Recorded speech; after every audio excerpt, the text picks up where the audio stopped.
చెప్పియున్నాడు, 40 రాత్రులు 40 పగళ్ళు నేను వర్షమును కురిపించబోవుచున్నాను. నోవాహు ఓడ ఓడ నిర్మించమని చెప్పబడింది. కాబట్టి నిర్మించియున్నాడు. జంతువులు, జలచరములు, పక్షులు అన్నీయు కూడా ఆ ఓడలోనికి వచ్చి ఉన్నవి. దేవుడు ఎంతో గొప్పగా వాటిని తీసుకుని వచ్చి ఉన్నాడు. అప్పుడు ప్రచండమైన వర్షము కురిసి ఉన్నది.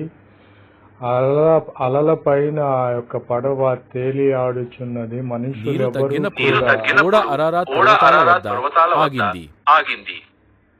కాబట్టి నా ప్రియమైన సహోదరి సహోదరులారా, ఆ యొక్క పర్వతం మీద నుండి జంతువులన్నీ కూడా కిందికి వచ్చి ఉన్నవి. ఇదే జల ప్రళయము.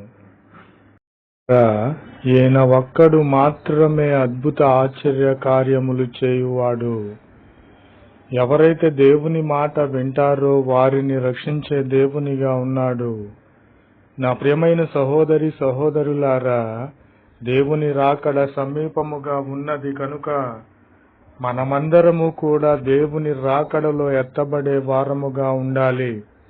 నోవాహు గారు దేవుడు చెప్పినట్లుగా విని ప్రజలకు రక్షణ కోసరము ఓడను తయారు చేసి ఉన్నాడు దేవుని చిత్తములో.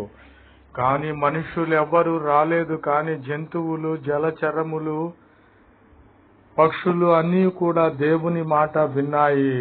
మనుషులు ఎవ్వరూ కూడా దేవుని మాట వినలేదు.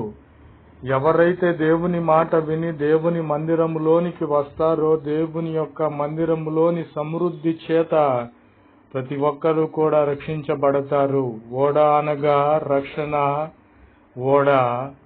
రక్షణ ఓడ అనగా దేవుని మందిరము. మనమందరము కూడా దేవుని మందిరములోనికి అడుగు పెట్టినట్లయితే దేవుడు రక్షించే వానిగా ఉన్నాడు, ఆదరించే వానిగా ఉన్నాడు. మనలందరినీ ఆ నోవాహు కుటుంబమును 8 మందిని రక్షించిన రీతిగా మనలను రక్షించే వానిగా ఉన్నాడు.